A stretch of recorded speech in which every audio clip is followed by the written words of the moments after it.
Alhamdulillah, salatu wassalamu ala Rasulillah wa ala alihi wa ashabihi wa man wala wa la haula wa la quwwata illa billah.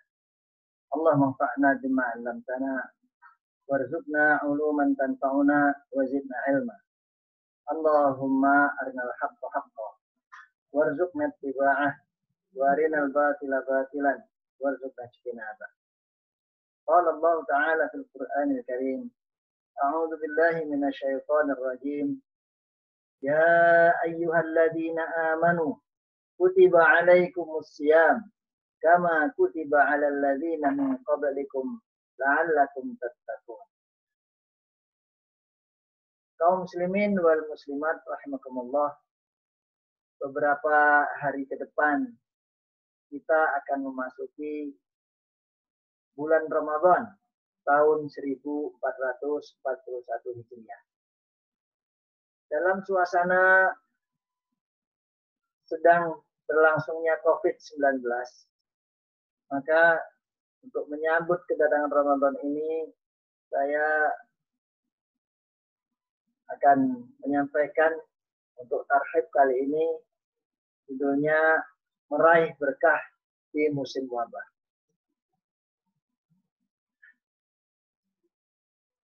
Berkah adalah kata yang diinginkan oleh semua hamba yang beriman.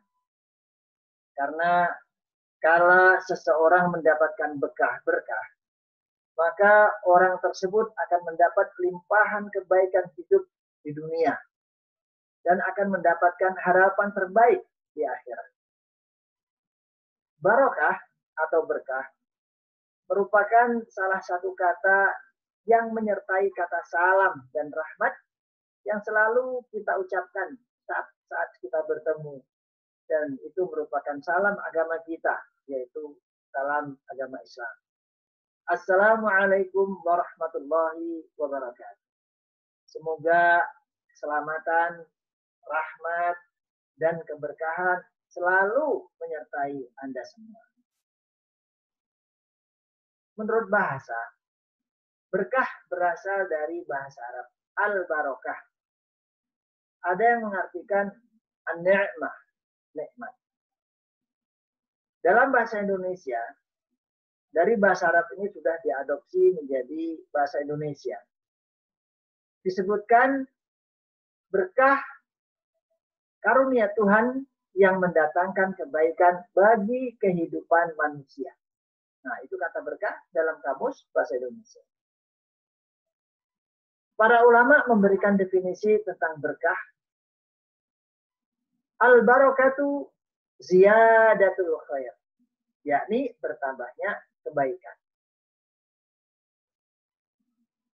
Al-Imam Ar-Raghib Al-Asfahani dalam kitabnya Al-Mufradat fi Gharibil Quran, beliau menuliskan bahwasanya al-barakatu dia subutul khairil ilahi fi syai', yaitu tetapnya kebaikan dari Allah pada sesuatu.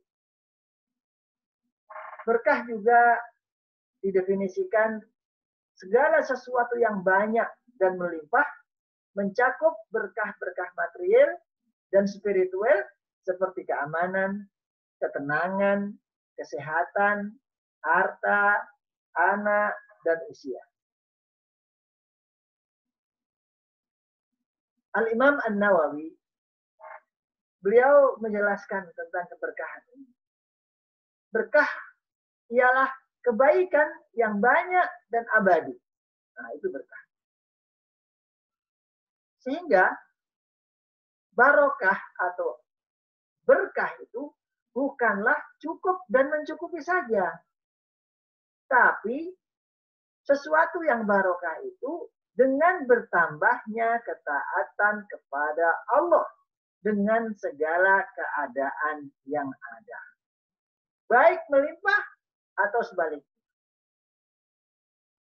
Sehingga tidak sedikit para ulama menyebutkan al-barakatu tazidukum fit ta'ah. Berkah itu menambah taatmu kepada Allah Subhanahu wa ta'ala. Apabila sesuatu itu tidak menambahmu taat kepada Allah Subhanahu wa taala, maka itu bukan sesuatu yang berkah. Begitu maksudnya. Sehingga ketika kita memaknai seperti itu dan paham tentang makna berkah seperti itu, maka arti keberkahan hidup bagi kita seorang muslim itu banyak. Misalnya contohnya dalam kehidupan kita sehari-hari. Hidup yang barokah. Hidup yang barokah itu bukan hanya sehat. Bukan hanya yang sehat saja. Tapi kadang justru sakit itu barokah. Contohnya, kisah Nabi Ayub alaihissalam. Justru sakitnya menambah taatnya kepada Allah Subhanahu wa taala. Apalagi kalau sehat. Begitu juga dengan kita. Hidup kita yang berkah artinya adalah hidup kita yang menambahkan kita taat kepada Allah Subhanahu wa taala dalam kondisi sakit atau sehat. Sakit harus terus taat kepada Allah, dan apalagi ketika sehat itu namanya hidup yang barokah. Hidup yang barokah itu juga tidak selalu berumur panjang. Ada yang umurnya pendek, tapi taatnya kepada Allah Subhanahu wa taala dan amal-amalnya sangat banyak. Contohnya misalnya adalah sahabat Rasulullah Shallallahu alaihi wasallam, Mus'ab ibn Umair, yang beliau meninggal syahid dalam perang Badar. Beliau masih muda, meninggal. Tapi umurnya yang pendek ini adalah umur yang berkah, yang menjadikan beliau syahid dan sampai sekarang kita luar biasa di situ. Contoh yang lain juga misalnya Al-Imam An-Nawawi rahimahullah. Imam Nawawi meninggal di usia 35 tahun, ada yang mengatakan 36 tahun. Namun ketika kita lihat karya daripada Imam Nawawi rahimahullah, para ulama menyebutkan dalam hal ini, seandainya dicapai oleh orang yang normal, yang tidak seperti Imam Nawawi, maka itu akan bisa dicapai oleh seseorang di usia 80 tahun dengan berbagai macam karangan dan tulisan yang beliau miliki. Namun Imam Nawawi mencapainya dalam usia 35 tahun atau 36 tahun, kemudian beliau meninggal. Coba bisa dibayangkan seandainya umurnya lebih panjang, pasti akan lebih produktif lagi. Itu namanya umur yang berkah. Juga kita ambil contoh dalam kesadaran kita, tanah. Tanah yang berkah. Tanah yang berkah, ada sebagian orang mengatakan, oh tanah saya berkah, kenapa subur? Nah, bukan seperti itu. Tanah yang berkah itu tidak mesti tanah yang subur, pemandangannya indah, panoramanya bagus. Tidak. Karena tanah yang tandus sekalipun, ketika itu seperti Mekah, yang tandus kita bisa lihat, punya keutamaan di hadapan Allah Subhanahu wa taala menandingi tanah-tanah lain yang indah, yang subur. Coba bisa dibayangkan, seandainya Mekah itu subur, maka lebih lagi. Itu keberkahan tanah maksudnya. Dalam kehidupan juga kita, misalnya makanan yang barokah. Makanan yang barokah itu bukan mesti makanan yang komposisi gizinya tinggi. Komposisi gizinya lengkap. Tapi apakah makanan itu bisa mendorong orang yang mengkonsumsinya lebih taat kepada Allah Subhanahu wa taala atau tidak? Kalau itu bisa mendorong taat kepada Allah, maka itu berarti makanan yang berkah. Apalagi seandainya sudah makanannya bergizi, dan menambah ketaatan, pasti itu lebih berkah. Juga misalnya barokah itu pada ilmu yang barokah. Ilmu yang barokah bukanlah ilmu yang banyak. Bukan. Atau ilmu yang memiliki, misalnya kalau ahli hadis itu, ya, ahli hadis itu memiliki riwayat yang banyak, sanad yang banyak, atau bukunya itu mengandung ilmunya tersebut referensi yang banyak, atau catatan kakinya yang banyak. Bukan itu. Tapi ilmu yang barokah ialah ilmu yang menjadikan seseorang untuk lebih bertakwa kepada Allah, menambah khasyah, takut kepada Allah SWT. Innama yakhsyallaha min ibadihil ulama. Sesungguhnya hanya para ulama yang cendekia, yang cerdas sajalah yang takut kepada Allah. Juga ilmu yang berkah adalah ilmu yang bisa mendorong seseorang yang memilikinya untuk mengajar. Mengajar bagi dia sebuah kenikmatan. Mengajar bagi dia sebuah ibadah bagi dia. Dia tidak berpikir apakah mengajar saya ini digaji berapa, mendapatkan duit berapa, dihargai berapa. Nggak penting. Kenapa? Karena yang penting bagi dia bukan harga yang dihargai orang, tetapi lebih penting dari itu adalah bagaimana dia bisa mengajarkan ilmu itu kepada orang lain, dan orang lain itu bisa menangkap ilmu itu, kemudian orang itu mengamalkan ilmu tersebut, akhirnya pahalanya menjadi banyak dan luas. Juga ilmu yang berkah bukan hanya sekedar ilmu yang banyak saja, tapi ilmu yang bisa mendorong pemiliknya untuk berjuang, untuk meninggikan agama Allah SWT. Untuk beramal saleh, mencerdaskan orang lain. Itu ilmu yang berkah. Tidak mesti banyak. Apalagi kalau seandainya ilmu itu banyak, menambah taat, menambah beramal, semangat mengajar, kemudian semangat untuk berjuang di jalan Allah Subhanahu wa taala dengan ilmu tersebut, maka itu ilmu yang berkah. Begitu juga dengan penghasilan yang barokah.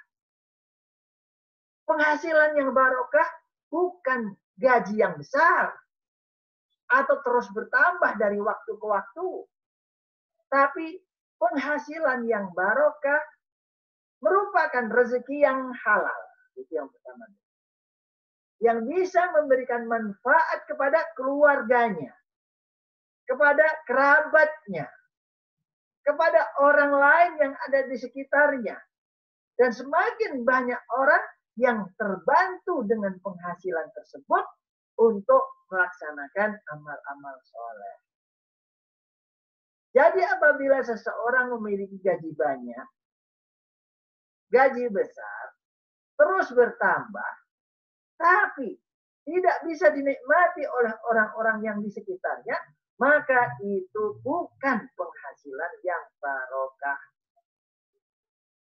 Karena penghasilan yang barokah itu akan mencatatkan bagi penghasilnya amal soleh yang banyak yang menyelamatkan dari api neraka nanti. Apalagi seandainya orang itu berpenghasilan banyak, besar, dan memberikan manfaat, itu berarti lebih berkah. Begitu juga dengan keberkahan pada anak-anak. Jadi anak-anak yang berkah, mungkin Anda akan memiliki anak atau sudah memiliki anak. Apa sih kriteria anak yang barokah itu? Anak-anak yang barokah bukanlah anak yang saat waktu kecil lucu atau imut, dan setelah dewasa dia sukses, dalam belajarnya sukses, kemudian memiliki pekerjaan, dan memiliki jabatan yang hebat. Bukan itu. Bukan itu. Tetapi anak yang barokah adalah anak yang senantiasa taat kepada Allah Subhanahu wa ta'ala, terus berbakti kepada kedua orang tuanya, dan tak henti-hentinya untuk mendoakan kedua orang tuanya tersebut. Sehingga di sini keberkahan anak itu terletak pada apa yang dilakukan oleh anak tersebut untuk kedua orang tuanya demi keselamatannya di akhirat nanti. Bila memiliki anak lucu waktu kecil, sukses belajar waktu besar, punya pekerjaan waktu dewasa, punya jabatan yang tinggi waktu dewasanya, tapi dia tidak pernah mendoakan kedua ibu bapaknya, atau tidak memperhatikan bagaimana kebaikan akhirat untuk kedua orang tuanya, maka itu bukan anak yang berkah. Kaum muslimin wal muslimat rahimakumullah, itu makna barokah yang ingin kita dapatkan di Ramadan ini. Nah, maka kita juga perlu tahu bagaimana kondisi Ramadan tahun 1441 Hijriah ini. Ramadan tahun ini istimewa. Istimewa dibandingkan Ramadan sebelumnya. Ada dua sebab paling tidak yang menjadikan Ramadan tahun ini istimewa. Yang pertama, berjangkitnya COVID-19. Ramadan datang, sedang berlangsung COVID-19. Ini sesuatu yang luar biasa, yang tidak terjadi sebelumnya. Maka Ramadan tahun ini menjadi istimewa dengan segala kondisinya. Ramadan ini tahun ini menjadi istimewa tahun 1441 Hijriah atau tahun 2020 ini. Adanya dampak akibat berjangkitnya COVID-19 ini. Ada akibat yang harus kita tanggung secara kolektif maupun individu. Wah, itu juga yang menjadikan Ramadan tahun ini menjadi istimewa. Misalnya berjangkitnya COVID-19. Saat ini COVID-19 menyebar merata di seluruh dunia. Untuk kita di Indonesia, informasi tentang COVID-19 ini bisa kita dapatkan dari informasi yang kita dapatkan dari Kementerian Informasi misalnya. Sampai hari kemarin, hari Senin, tanggal 17 April 2020, sudah tercatat positif mencapai 6.760 orang. Atau 6.760 kasus. Yang sembuh 747 kasus. Dan yang meninggal dunia 590 kasus. Sekitar 9% ya. Mungkin lebih sedikit lah. Luar biasa di sini. Ini yang terjadi saat ini. Dan Ramadan tahun ini menjadi istimewa juga karena dampak dari COVID-19 tersebut pada kita, pada masyarakat kita. Nah, itu bisa kita lihat dampaknya gerak masyarakat terbatas karena social distancing atau karena karantina. Baik karantina besar atau karantina kecil. Bahkan Anda sampai lockdown. Ini. Sehingga gerak tidak bisa leluasa. Juga efek daripada COVID-19 ini juga, produktivitas ekonomi menurun drastis. Silakan Masing-masing melihat penghasilannya, orang-orang yang ada di sekitarnya. Kira-kira seperti apa? Juga keamanan yang sedikit banyak terganggu. Itu yang kita rasakan.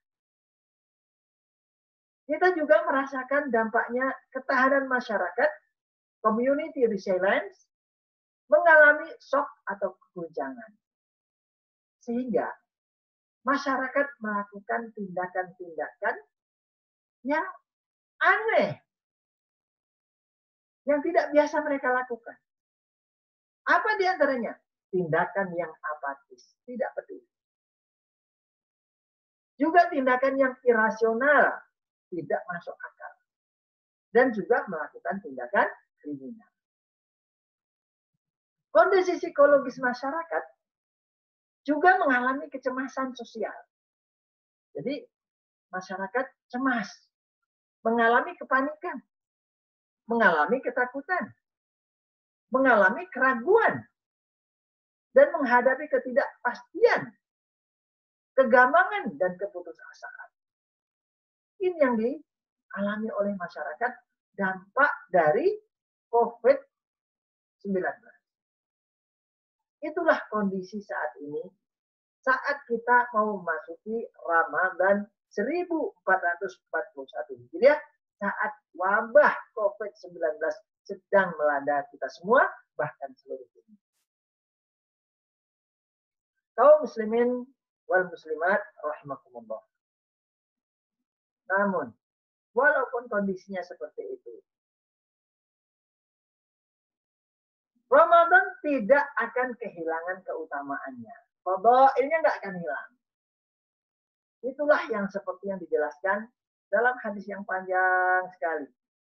Yang dijelaskan oleh Sayyidina Salman Al-Farisi. Hadis yang ada sebagian ulama mengatakan ini hadis dhaif. Namun hadis ini diperkuat oleh sejumlah hadis-hadis sahih yang membenarkan makna kandungan dari hadis-hadis Ibnu Huzaimah ini. Di antaranya adalah bahwasanya keutamaan Ramadan itu di dalamnya ada Lailatul Qadar. Yang amalan di dalamnya sama dengan beramal selama 1000 bulan. 1000 bulan itu sama dengan 83 tahun 4 bulan. Itu luar biasa.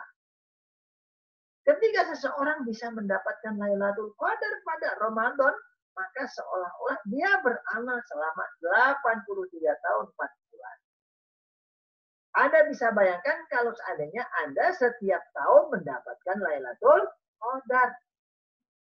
Maka ditambah usia amalnya 83 tahun 4 bulan. Bagaimana kalau seandainya selama 40 tahun usia seseorang, dia terus setiap tahun mendapatkan Lailatul Qadar? Tinggal mengalihkan.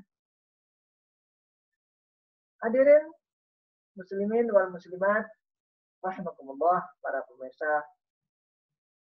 Keutamaan bulan Ramadan yang lain, dia merupakan syahrun adzim, bulan yang agung. Karena pada bulan itu Ramadan, puasa Ramadan dilaksanakan. Dan itu merupakan rukun Islam. Apabila rukun Islam tidak dilaksanakan, maka cacatlah keislamannya. Oleh karena itulah maka Ramadan menjadi bulan yang agung. Wa huwa syahrun mubarak. Dia juga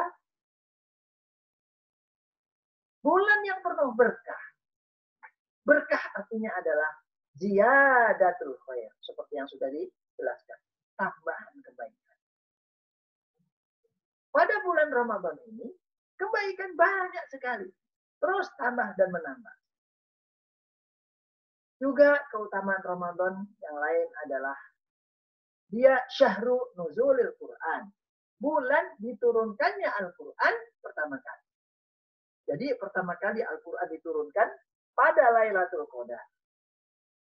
Yaitu ketika Allah menurunkan, seperti diriwayatkan oleh Ibnu Abbas radhiyallahu an, dari Lauhil Mahfuz ila sama'id dunya. Itu syahrul nuzulil Quran. Ramadan juga memiliki keutamaan sebagai syahrul siyam. Yaitu bulan yang dilaksanakan di dalamnya puasa. Dan apabila kita teliti dengan sesama, dan tidak usah terlalu ribet begitu ya. Tidak ada bulan dalam satu tahun yang dilaksanakan puasa sebulan penuh selain Ramadan. Maka Ramadan disebut syahrul asyam. Keutamaan Ramadan juga adalah syahrul qiyam. Bulan melaksanakan qiyam lail. Bangun malam. Karena ternyata Ramadan menggairahkan umat Islam untuk menjalankan qiyam lail. Yaitu tarawih. Dan ini sangat menonjol di seluruh masyarakat. Padahal di hari-hari biasa yang lain, hanya orang-orang soleh saja yang bisa melaksanakan. Hadirin muslimin wal muslimat rahimahullah.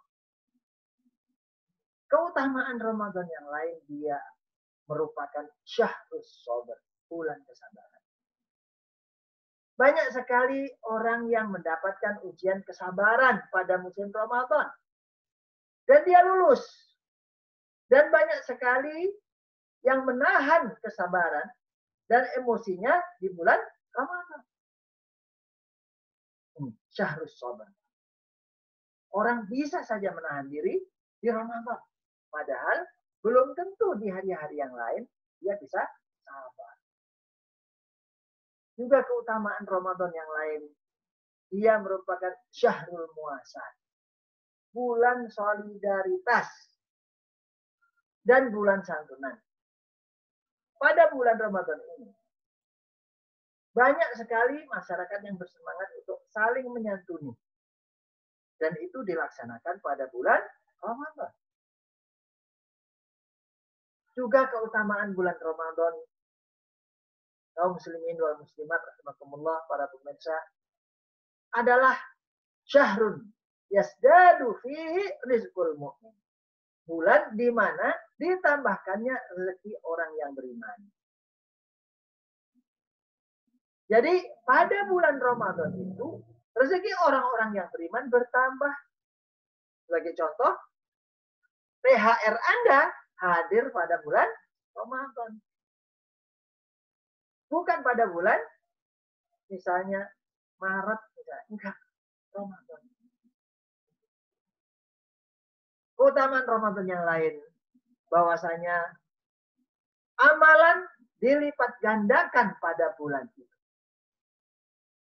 Satu amalan fardu akan dibalas oleh Allah dengan 70 amalan fardu yang lain di luar Ramadan.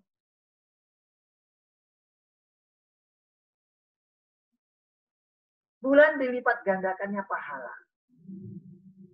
Amalan fardu dibalas dengan 70 amalan fardu di bulan lain. Dan amalan sunnah diberi pahala seperti pahalanya wajib atau fardu. Dan keistimewaan Ramadan tahun ini ditambah selain keutamaan-keutamaan yang lain. Ramadan tahun ini pahalanya jauh berlipat ganda dibandingkan Ramadan sebelumnya apabila kita bisa melaksanakan dengan sebaik-baiknya. Di saat terjadi wabah pandemik COVID-19 seperti saat ini. Inilah yang menjadikan kita berat menghadapi Ramadan. Tapi dengan berat itu, pahala kita menjadi meningkat.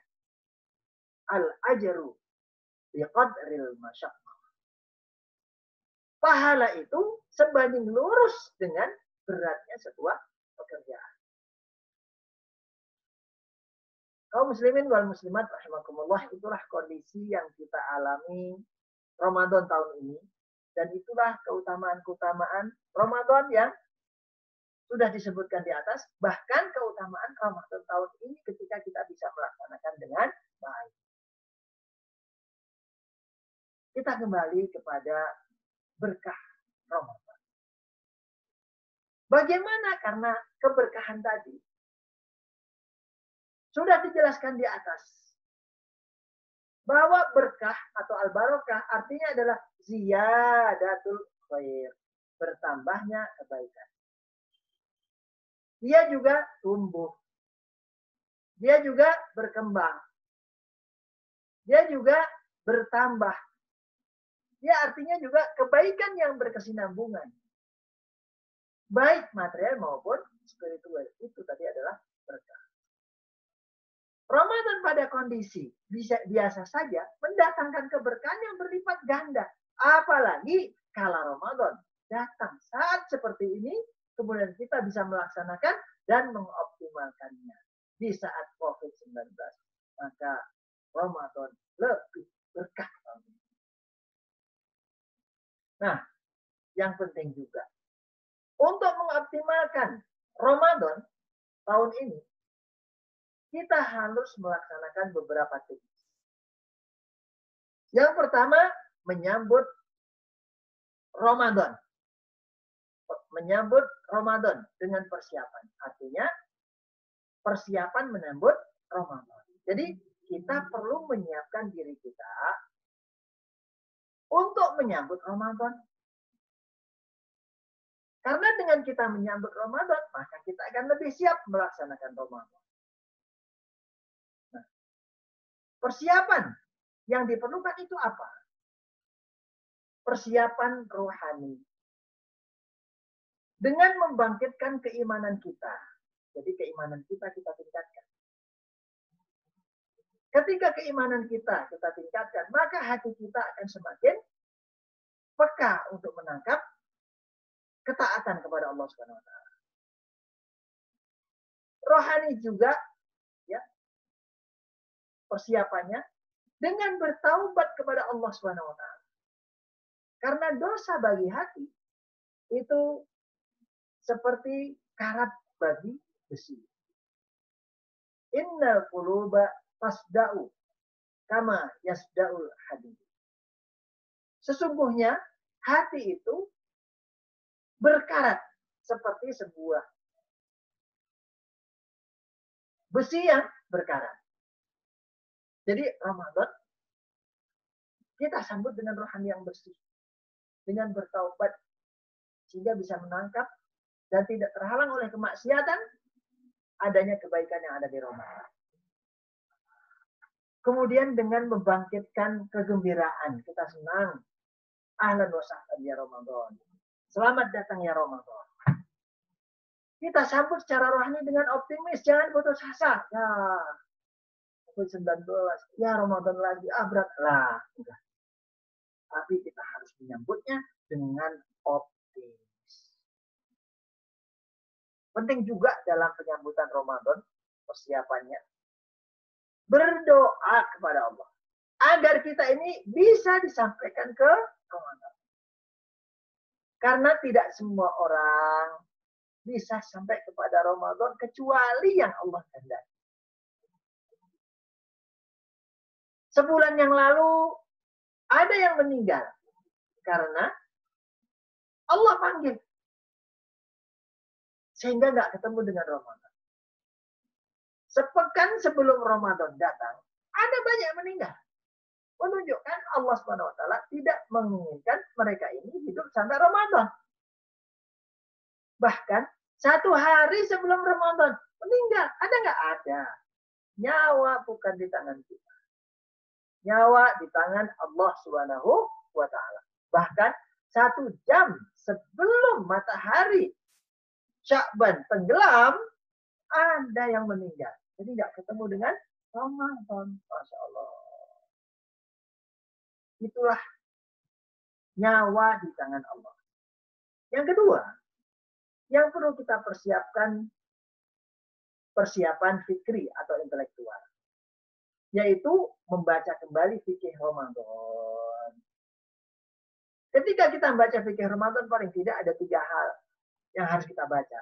Yang pertama, yang harus kita ketahui. Yang pertama, syarat-syarat diterimanya atau syarat sahnya orang puasa Ramadan. Yang kedua, Tahu rukun Ramadan dengan pasti rukun puasa itu apa. Dan yang ketiga, tahu hal yang membatalkan puasa. Kita tahu syaratnya, kita tahu rukunnya, nggak tahu membatalkan, batal aja jadinya. Kan kasihan kan? Kemudian juga yang perlu dipersiapkan secara intelektual, membaca tafsir ayat-ayat puasa. Jadi ayat-ayat puasa perlu dibaca tafsirnya, bukan hanya sekedar dengar saja. Ayat-ayatnya dibaca. Paling tidak kaum muslimin rahimakumullah, yaitu ayat-ayat puasa yang terdapat pada surat Al-Baqarah ayat 183 sampai 1186. Paling tidak itu. Lebih bagus lagi juga persiapan fikri kita dengan membaca tafsir atau membaca buku-buku kitab hadis tentang puasa Ramadan.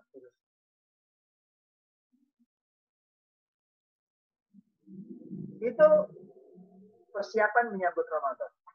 Persiapan menyambut Ramadan juga persiapan fisik dengan menjaga kesehatan, dengan standar kesehatan dalam makan, dalam minum, dalam mengkonsumsi. Terlebih lagi di masa COVID-19 ini sedang berlangsung. Aturan ketatnya harus kita ikuti. Misalnya saat ini ada social distancing. Kita ikuti, kita taati. Apalagi pemerintah sudah menyuruh, memerintahkan. Para ulama sudah menfatwakan. Bukan hanya ulama Indonesia, tapi juga di luar negeri. Mereka sudah menfatwakan. Maka, itulah kita harus kita inginkan. Ikuti aturannya. Menjaga jarak.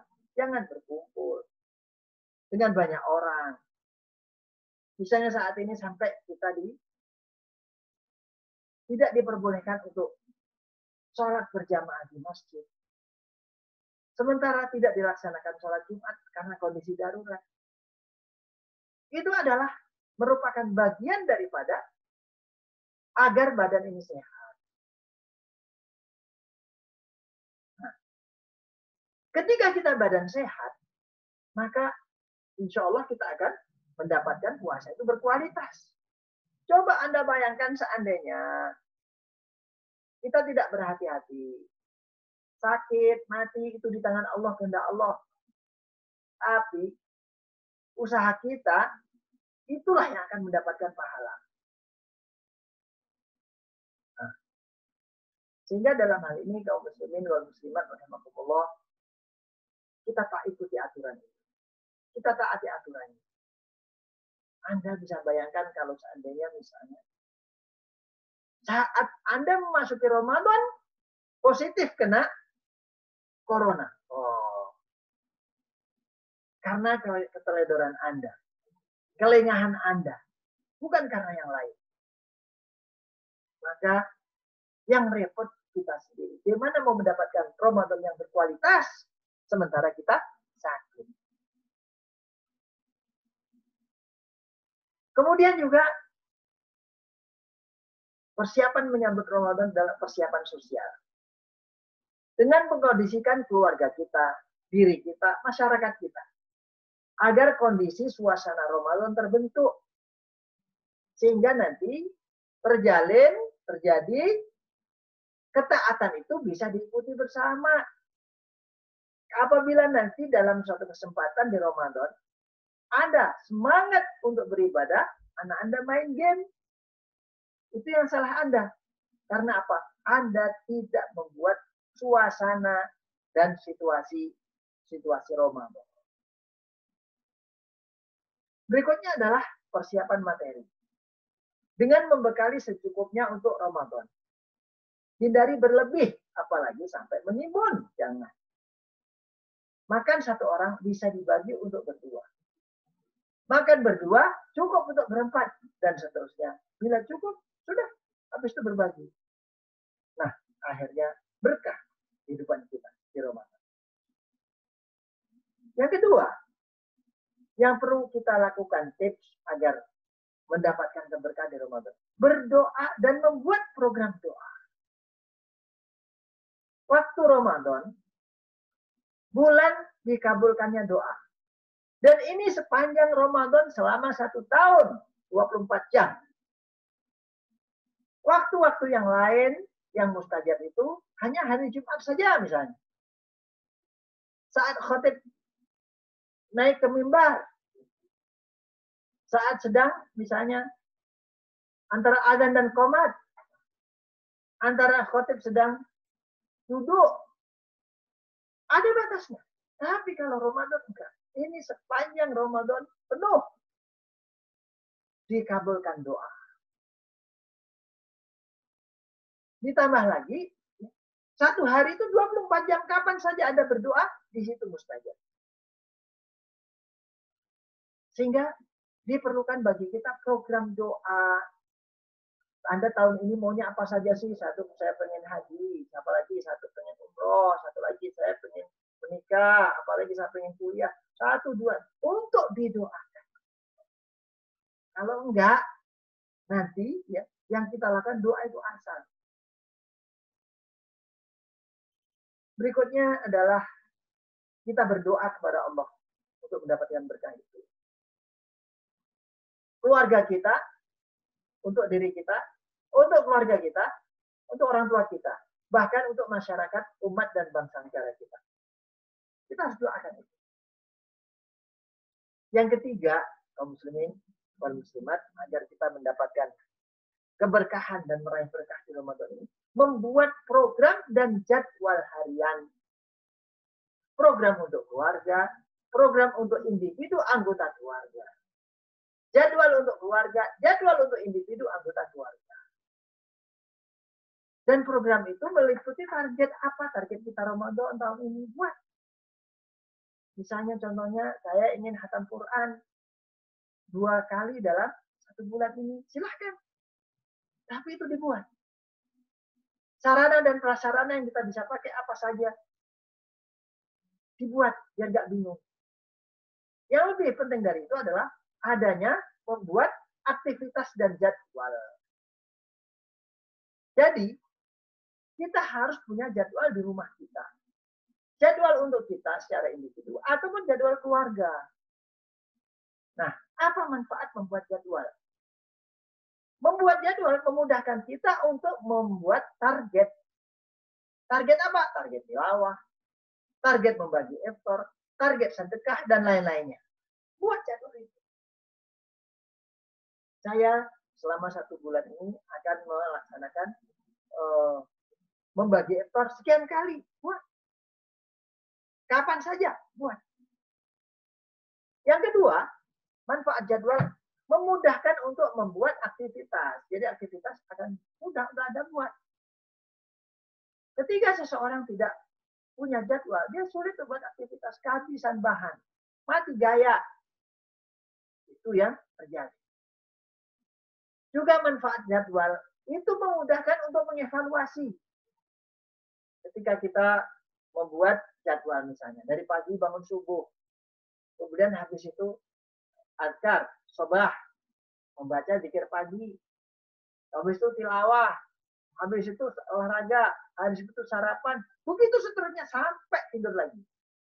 Maka nanti dalam 1 hari itu Anda bisa mengevaluasi. Oh, 1 hari ini saya tidak sempat membaca azkar sobah. Contreng. Begitu seterusnya. Dikasih nilai, alhamdulillah. Di hari ini nilai saya menurut ini dapat nilai 9. Sehingga mudah bagi kita untuk mengevaluasi. Yang keempat, ini yang penting juga. Apabila ada masalah di antara anggota keluarga, mudah untuk mengingatkan. Nah, ini pengalaman saya gitu. Kita punya jadwal harian. Kita sepakati bersama. Di rumah kebenaran anak baru pulang dari pondok. SMA kelas 1. Libur. Kita tahu sendiri, anak-anak itu dengan kondisi sekarang ini, mereka mudah sekali untuk main gadget. Akhirnya apa yang terjadi? Kita kehilangan momen di situ. Maka dari itu perlu membuat jadwal. Akhirnya kami sepakati membuat jadwal berjenjang. Satu dari pagi sampai tidur lagi. Enaknya di mana? Ketika anak kita bangun tidur, sholat, habis sholat misalnya, dia main-main, maka kita akan mengatakan, nak, apa kegiatanmu sekarang ini? Maka dia akan tengok jadwal, oh ini, enak sekali. Coba kalau seandainya Anda tidak membuat jadwal, apalagi anak-anak masih kecil-kecil, misalnya SMP, SMA, kalau istilah kita itu jemikar, lagi liar-liarnya. Mereka lagi semangat-semangatnya main gadget. Sulit untuk diingatkan itu. Dipanggil, Hamzah, hah? Katanya. Hamzah, hah? 3-4 kali hanya maksimal. Kenapa? Karena dia terpaku dengan gadgetnya. Tapi, kalau kita punya jadwal, dia sedang main gadget dan seterusnya. Nah, jadwal gadget kamu jam berapa? Oh, nanti habis zuhur. Nah, sekarang apa punya? Sekarang tengok jam berapa? Sekarang jam 10. Silakan tengok jadwalnya. Nah, enak sekali. Kita memang akan cerewet nanti. Tapi akan menenangkan dan menyenangkan. Karena apa? Setelah kita merintah, anak kita mau luar biasa. Tapi seandainya Anda tidak punya jadwal, maka Anda akan stres. Setiap hari stres. Pagi stres, siang stres, malam stres, pagi, siang, malam stres, stres, stres. Sepanjang bulan stres. Karena tidak tahu apa yang harus dilakukan. Semoga Allah SWT menyampaikan kita pada keluarga kita. Kepada Ramadan. Agar Allah SWT sampaikan kita Ramadan. Allahumma balighna Ramadan. Kemudian Allah memudahkan kita dan keluarga kita untuk melaksanakan semua aktivitas Ramadan. Juga mengoptimalkan pelaksanaan ibadah di Ramadan. Mendapatkan keberkahan di Ramadan. Sehingga kita keluar dari Ramadan penuh dengan rahmat, penuh dengan ampunan, dan penuh dengan keberkahan. Aku qouli hadza wa astaghfirullah wa lakum wa jazakumullahu khairan wa lakum. Wassalamualaikum warahmatullahi wabarakatuh.